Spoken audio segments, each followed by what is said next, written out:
Hi everybody, this is Matt Cutts. Today I wanted to talk a little bit about how to move your stuff from one web host to another web host.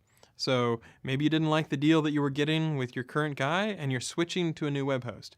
Your domain name remains the same. So maybe it's mattcutts.com or example.com.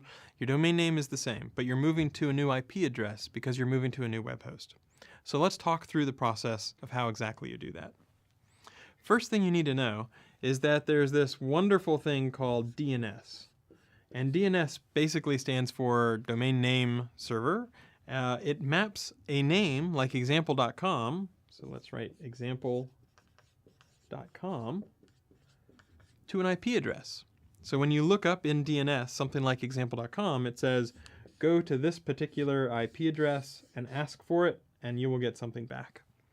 That's the way everything works. Life is good. Everybody's happy. So what happens when you want to shift to a different web host? Well, it's at a different IP address. The content can be the same. In fact, it should be the same. But now you want to switch example.com to point to the new location. So here's what you need to know. There's a thing in DNS called TTL. TTL stands for time to live. And it's basically, once you've looked up the IP address for a particular domain name, how long you cache that. So you can typically save it for a day. So if you've looked up example.com, you know the IP address, you don't need to check until the same time tomorrow.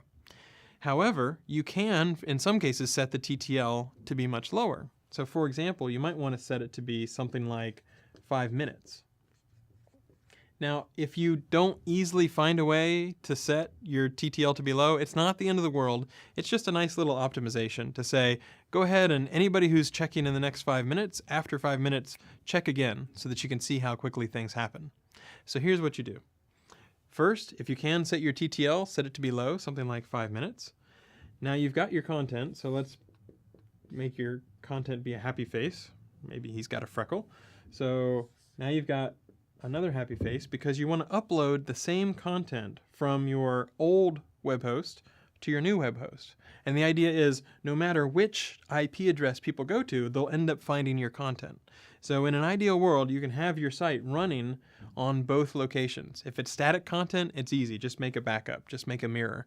If it's dynamic content, then it's a little bit more tricky. But what you can do is, this stuff can happen in a relatively quick period of time. So you could have the stuff handled via a back end over here, and it could send stuff to the same back end, for example. But let's just take the simple case. Let's take the case where you've got nothing but some static content. So you've set your time to live to be low. You now have your content on both sites. Now's the time to switch over your DNS setting to point to the new IP address. So we're going to make this dashed, and we're going to make this solid. And what that corresponds to is now when someone looks up example.com, they're getting the IP address of the new content.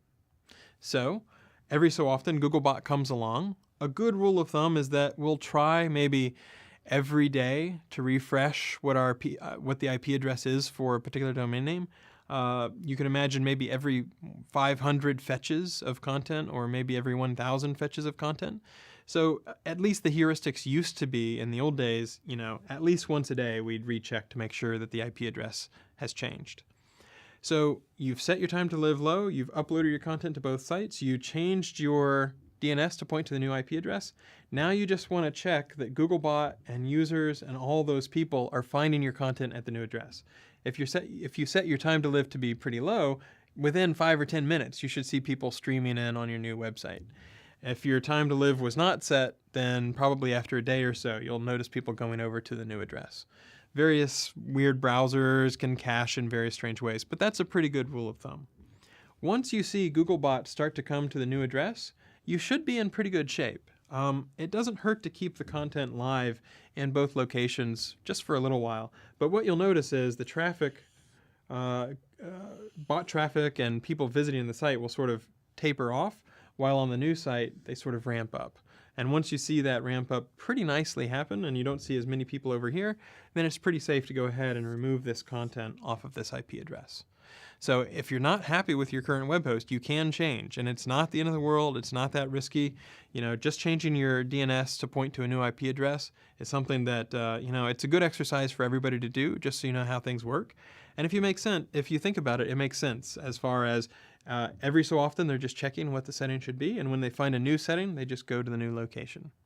I hope that helps, and good luck migrating to new IP addresses.